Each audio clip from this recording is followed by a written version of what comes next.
Hello everyone, welcome to BMS notes. आज हम start कर रहे हैं चरक संहिता सूत्र स्थान चैप्टर 29। चैप्टर का नाम है दश प्राणायात नियम अध्याय। चैप्टर 29 और चैप्टर 30 संग्रह द्वयाध्याय होते हैं सूत्र स्थान में।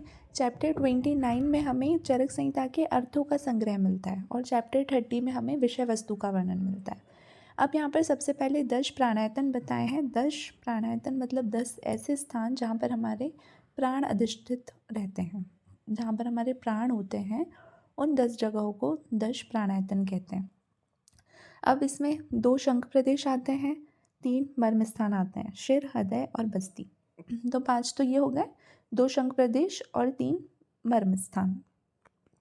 उसके बाद कंठ और गुदा, सबसे ऊपर जहाँ पर हमारा जीआईटी ट्रैक्ट स्टार्ट होता है तो सबसे पहले कंठ, और जहाँ पर हमारा जीआईटी ट्रैक्ट ख़त्म होता है तो गुदा। तो ये 2 याद हो जाएंगे। और उसके बाद आता है रक्त, शुक्र और ओज। रक्त, शुक्र और ओज। तो ये जो 10 हैं, ये 10 प्राणायतन हैं। अब हमें प्राणायतनों का वर्णन जो है शारीर स्थान में भी मिलता है, बस वहाँ पर ये डिफरेंस है कि 2 शंखों के स्थान पर नाभि और मांस को माना है। ठीक है, ये जो 8 हैं उनको सेम माना है।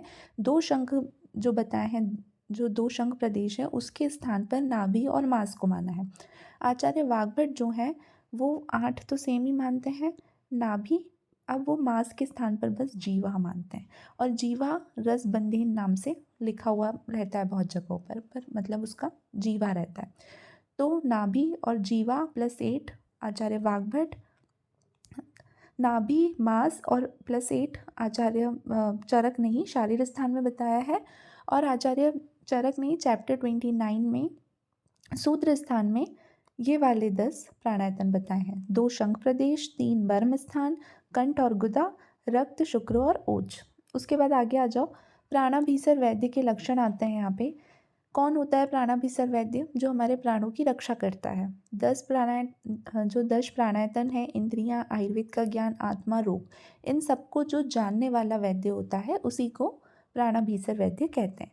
अब जो वैद्य हैं वो 2 टाइप्स के बताएं, यहाँ पे 2 प्रकार के वैद्य बताएं, एक प्राणाभिसर और एक रोगाभिसर। कंफ्यूज नहीं होना है, जिसमें प्राण आ रहा है प्राणाभिसर वो अच्छा वैद्य है, और जहाँ पर रोगाभिसर आ रहा है वो बुरा वैद्य है। अब इसमें कोटेशन आता है, प्राणानाम एके भीसरा हंतारो रोगाणाम। जो प्राणाभीसर नाम का वैद्य होता है वो प्राणों की रक्षा करता है और रोगों को हरता है, मतलब रोगों का नाश करता है, अच्छा वैद्य है। उसके बाद रोगाभीसर के लिए आता है, रोगाणाम एक भीसर हंतार प्राणानाम इति। जो रोगाभीसर है वो क्या करेगा?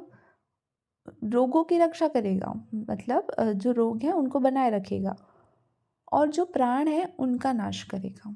तो बुरा हुआ तो रोगाभिसर वैद्य अच्छा नहीं होता है। उसके बाद अग्निवेश आत्रेय पुनर्वसु से पूछ रहे हैं कि उन्हें कैसे पता चलेगा कि कौन प्राणाभिसर वैद्य है और कौन रोगाभिसर वैद्य है, कैसे जाने? तो आत्रेय पुनर्वसु उन्हें प्राणाभिसर वैद्य के कुछ लक्षण बता रहे हैं।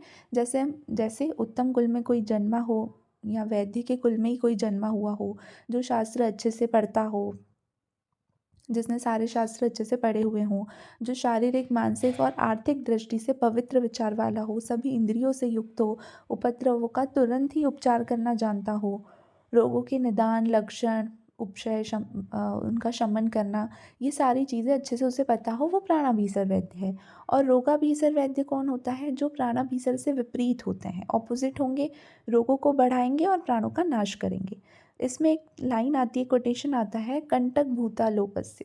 कंटक मतलब होता है कांटा, तो कांटा कहीं पर भी वो चुभने का ही काम करेगा। तो ये लोक का, संसार का कांटा है। जो रोगाभिसर वैद्य है वो कांटा है लोक का।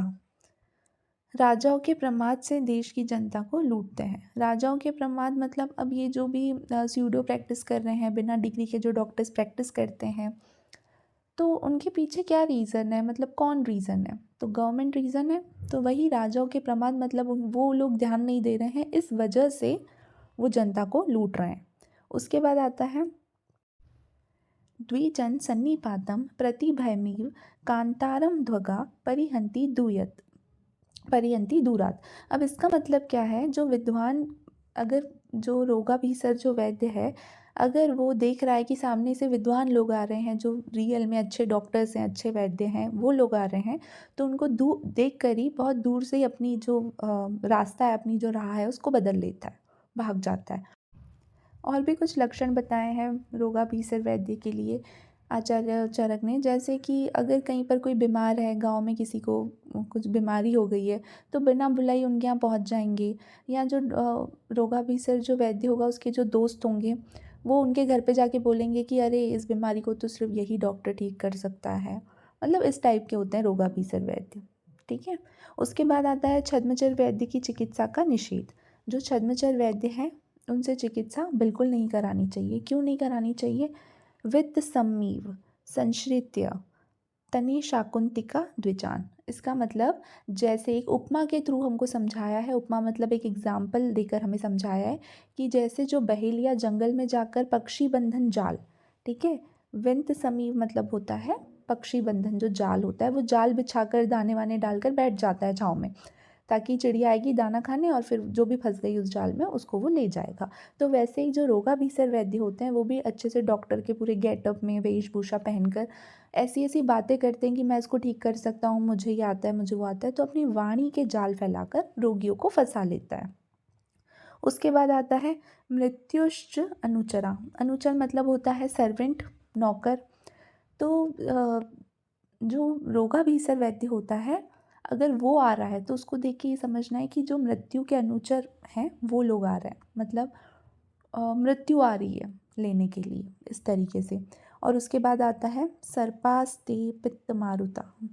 जैसे जो जैसे जो वायु का पान करने वाले सांप भयंकर होते हैं, वैसे ही रोगाभीसर वैद्य भी बहुत ही भयंकर होता है। अब यहाँ पर वायु का पान करने वाले जो सर्प हैं, इसका मतलब अब वो ऐसा भी बोल सकते थे कि सांप के काटने के समान, लेकिन इसका मतलब ये है कि जैसे कोई सोया हुआ है, उसके पास में सांप आके बैठ गया। कौन सा सांप? जो वायु का पान कर रहा है, मतलब वो सांस ले रहा है और अपनी जहर को छोड़ता जा रहा है। तो जो रोगी है वो मर जाएगा। अब पता भी नहीं चलेगा कि वो किस वजह से मरा है। तो वैसे ही जो लोग हैं वो समझेंगे वो अपनी बीमारी की वजह से मर गया, पता भी नहीं चलेगा कि रोगाभीसर वैद्य की वजह से मरा है। तो इस सेंस में यहाँ पे बोला है। और लास्ट में यही है प्राणाभीसर वैद्य की प्रशंसा। ठीक है। जित हस्ता जितात्मा तेभ्यो नित्यम कृतम नमम। ऐसे वैद्य जो सिद्ध हस्त हैं, जिन्हें सारी चीज़ें आती है, जितेंद्रिय हैं, उन्हें हमेशा नमस्कार करना चाहिए। यहाँ पे हमारा ये चैप्टर ख़त्म हो गया है। अगर आपको नोट्स अच्छे लगे हों तो नीचे डिस्क्रिप्शन बॉक्स में व्हाट्सएप ग्रुप की लिंक है, व्हाट्सएप नंबर है, तो आप मुझसे नोट्स ले सकते हो। और अगर वीडियो अच्छा लगा हो, समझ में आया हो, तो लाइक करना, शेयर करना और सब्सक्राइब करना। Thank you for watching.